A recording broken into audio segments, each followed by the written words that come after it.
skilled nursing, assisted living, independent senior living, home health, home with help. Boy, those terms can be really confusing. Let's get into them. If you've ever had a loved one have a long-term hospitalization, short-term hospitalization, or a stay in short-term rehab, you probably have heard a lot of these terms before. Let's talk a little bit more about that spectrum itself and where the individual levels of care might fall. When we're thinking about that spectrum, we're going to do it as a standard line with the highest level, most restrictive level of care over here and the least restrictive, lowest level of care over here. At the far end of the spectrum to the highest level of care is going to be a person staying at the hospital. That's going to be 24/7 care and support. Nurses, physicians, anyone in the care team is there all the time. You have all the different medical tests and procedures right there. All in all, it's going to be 24/7 care and support. Now, let's go to the far end of the spectrum, the lowest level of care and support, the least restrictive environment.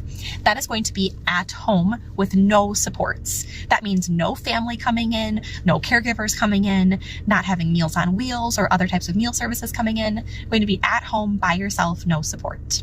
Then let's go back over to the highest level of support. What comes right after a hospital stay, so hospitals all the way here, coming in a little bit, is going to be like a short-term rehab hospital, which is a different kind of hospital stay, and then fading into what's called a skilled nursing facility or SNF. Oftentimes after a hospitalization, someone might go to a SNF to continue that level of care. A SNF is also going to be 24/7 care and support with nurses and CNAs constantly in the building and a nurse practitioner or a medical director in the building daily. They can do a lot of different medical management in a SNF, but it's variable depending on the level of training for staff and caregivers. You also typically are going to have therapy teams directly in the building, though not all SNFs do.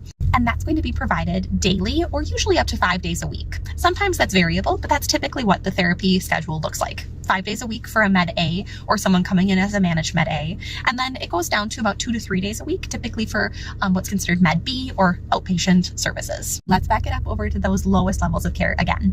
Next, instead of just independent at home, we can be home with help. That could be from families, hired caregivers, Meals on Wheels support, things like that.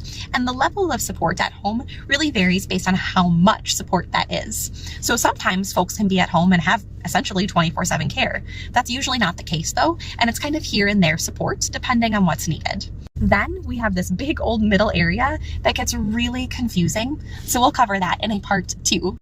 Follow the LTC SLP for more educational content.